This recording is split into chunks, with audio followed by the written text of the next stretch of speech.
Tervistus kõigile, et täna on selline tähtis päev, et on kätte jõudnud 16. november ja see tähendab seda, et me oleme Austraalias ehk siin maal viibinud siis 365 päeva ehk siis aasta on täis saanud ja selle aja jooksul on siis nii palju juhtunud, et kõike rääkida ei jõua, aga teeme hästi kiirelt ühe kokkuvõtte ja näitame pilte teile, mis selle aja jooksul juhtunud on ja räägime natuke ka, mida tulevik toob. Ja üldiselt kõige kokkuvõtvamad faktid on, kui me hakkasime mõtlema, et lisaks sellele, et me oleme olnud aasta Austraalias, me oleme selle aja jooksul läbinud 20 000 kilomeetrit autoga, mis ei tee üldse palju, mis oli ju 50 kilomeetrit päevas umbes. Aga lihtsalt kuna need vahemaad, mida me oleme teinud, on nii pikad, et lihtsalt seetõttu nagu, et päevas 1000 kilomeetrit sõita, et see on natuke midagi teistsugust. Ja siis me lugesime kokku, et meil on olnud 6 elukohta, mis tähendab põhimõtteliselt seda, et see elukoht on see, kus me oleme elanud rohkem kui 2 nädalat tõenäoliselt. Et niisama üks ei ole olnud siin-seal, et seda on väga palju juhtunud. Ja kolmas asi on, mis mainib ära mainimist see, et me oleme käinud siis 10 adventkirikus Austraalia maal ehk siis sama palju kui Eestis kokku on, natuke vähe. Nii. Aga vaatame siis kiirelt üle, mis selle aasta jooksul toimunud on. Reedel siis 16. novembril jõudsime Austraalia läänekaldale Perthi linna. Ja sealt me siis oma Austraalia reisi nii-öelda alustasimegi. Ja siis kuu aega hiljem umbes 4. detsembril oli meil juba auto ammu ostetud ja asusime teele siis tundmatusse ehk siis hakkasime sõitma mööda läänekallast ülespoole ja otsisime tööd. Ja jõudsime sellisesse väikelinna nagu Carnarvoni, kus me elasime siis järgnevad 4 kuud. Tänu Jaanusele ja Kristiinale me leidsime praktiliselt kohe ka farmitööd Vuramillis. See on selline hästi väikene puhakene, mis asub Carnarvonist 120 kilomeetri kaugusel. Ja tegelesime seal siis põhiliselt viinamarja korjamisega. Kuna hooaeg oli just algamas, siis me saime seal kõva kuu aega tööd teha korralikult. Ja siis pärast seda kolisimegi Carnarvoni, saime endale täitsa oma maja kohe õnneks ja jõulud veetsime seal. Uue aasta esimesed valged jõulud ja mis meil seal kõik olid ja siis saime tööd banaanifarmis, kus me järgnevad 2 kuud töötasime tõenäoliselt ja korjasime banaane ja tegime igasuguseid huvitavaid asju. Märtsi algus tõi meie rutiinsesse argiellu värsked muudatused. Me otsustasime võtta ette hästi pika teekonna ning reisida Victoriasse, kuna seal ootas mind ees rekkatöö ja seda ma väga naudin.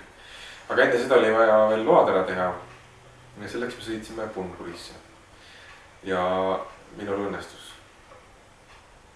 Sain load kätte ning nagu eelpool nimetatud, läksime siis Victoriasse, täpsemalt öeldes Veemenisse, kus me siis töötasime koos Valloga siis endiselt. Natuke aega. Jah, töötasime seal viinamarja farmis jällegi. Aga kuna see oli natuke teistmoodi, me korjasime seal marja, aga mitte kätega, vaid masinaga. Ja kui Viimenis viinamarja hooaeg lõppes, siis me asusime jälle uutel jahimaadel ja sõitsime Melbourne'i, mis on siis Austraalia suuruselt teine linn, 4,2 miljonit elanikku. Ja seal meil oli juba elukoht ees ootamas, ehk meil see otsimisvaev jäi ära, nii et siinkohal tänud teelele. Ja paari nädalaga leidsime ka töö, alguses alustasime koos sadamas laos nii-öelda siis konteinerite peal olime, laadsime neid ja tegime igasuguseid muid laotöid. aga pärast seda läks Allan midagi muud tegema. ja siis ma panin Gumtree'sse kuulutuse üles, et otsin ikka rekkatöid ja siis sain sellisesse kohta nagu Capital Transport. näed, siin on kirjas Capital Transport. ja siis sõitsin rekkat seal mingi 2 kuud. ja niikaua kui Allan siis rekkat sõitis, mina töötasin ikka selle ülejäänud aja seal samas laos. mul oli seal väga huvitav. selle 3-4 kuuga, mis me seal töötasime, jõuab inimestega väga sõbraks saada ja kokku olime siis Melbourne'is 5 kuud. ja pärast seda otsustasime, et teeme väikese üllatusvisiidi Eestisse. ehk siis augusti lõpp oli siis kätte jõudnud, kui me Eestisse jõudsime ja kokku viibisime Eestis 6 aega.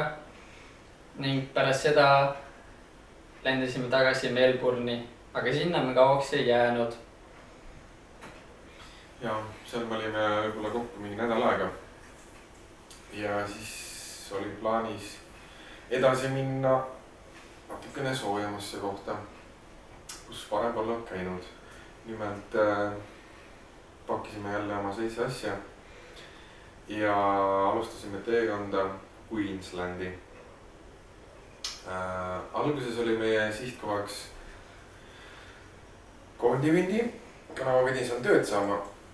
aga mingitel põhjustel ei olnud ikkagi töölist vaja. ja siis me jõudsimegi Queenslandis sellisesse linna nagu Toowoomba, mis on suuruselt Austraalia 16. linn. elanikke on seal umbes 100 000, mis on sama suur kui Tartu. ja ainuke boonus on see, et siin on 200 kirikut ja liikmeid kordades rohkem. aga alguses, nagu meil ikka kombeks on, seiklesime autos magada ja otsisime ööbimiskohti siin ja seal ja juhtus erinevaid igasuguseid seiklusi. kõige huvitavam oli minu arust see, et üks öö, kui me autos magasime, ma ei tea, kas see oli 3. öö või. et ma töötan sellest magamise kohast no circa 300 meetri kaugusel ainult. nii et see läks nagu väga huvitavalt. ehk siis tuli välja, et kui Allan uuesti tööle läks, siis ta ütles, oi, ma olen siin juba olnud, ma magasin siin nurga taga üks öö. see oli see, kui lehmad käisid akna taga kolistamas ja ma ära ehmatasin. nii. aga Toowombas on meid väga hästi vastu võetud, me oleme sõpru endale siin saanud, väga häid sõpru ja lõpuks siis suure otsimisega saimegi endale elukoha. elukoht seisneb selles, et meil on oma maja, kus me praegu räägime ja mõlemal on nüüd ka auto õnneks, ehk siis täiesti omapäid saame liikuda ja elada nii nagu on.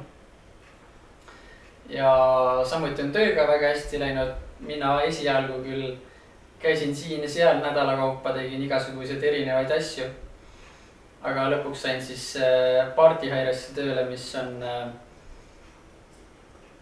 no otsetõlkes peokorraldus ei ole küll see, et paneme siis üles pulmatelke, üldse erinevaid üritusi ja sisustame siis neid telke erinevate igasuguste aksessuaaride ja mööbliga ja millega iganes.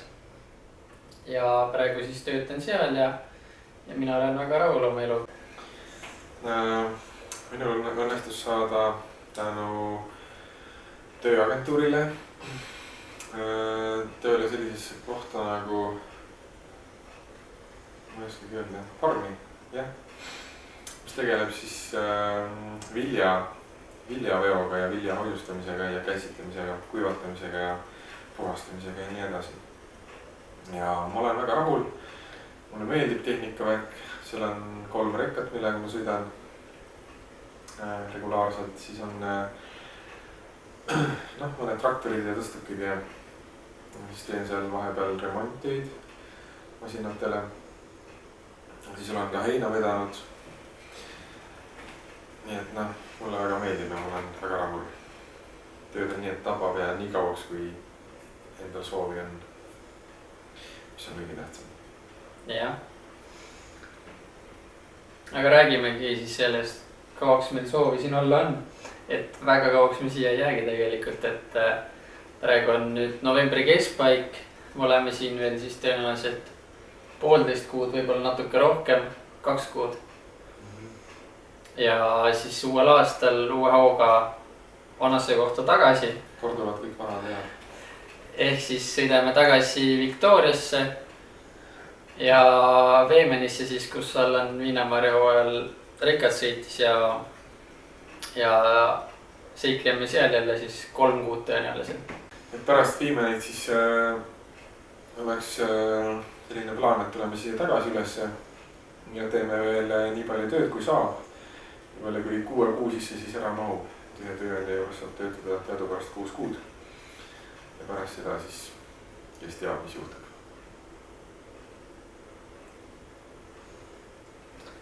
Nii, aga pakimegi siis pillid kotti ja kartulid on valmis saanud. Ja äikesetorm on ka lähenemas, nii et meil toimub siin palju, et mida siis ikka ja. Lõpetuseks. Täname vaatamast Vallan TV-d ja soovime teilegi kena unistuste täitumist. Tšau. Teiega õigus, siis on paha.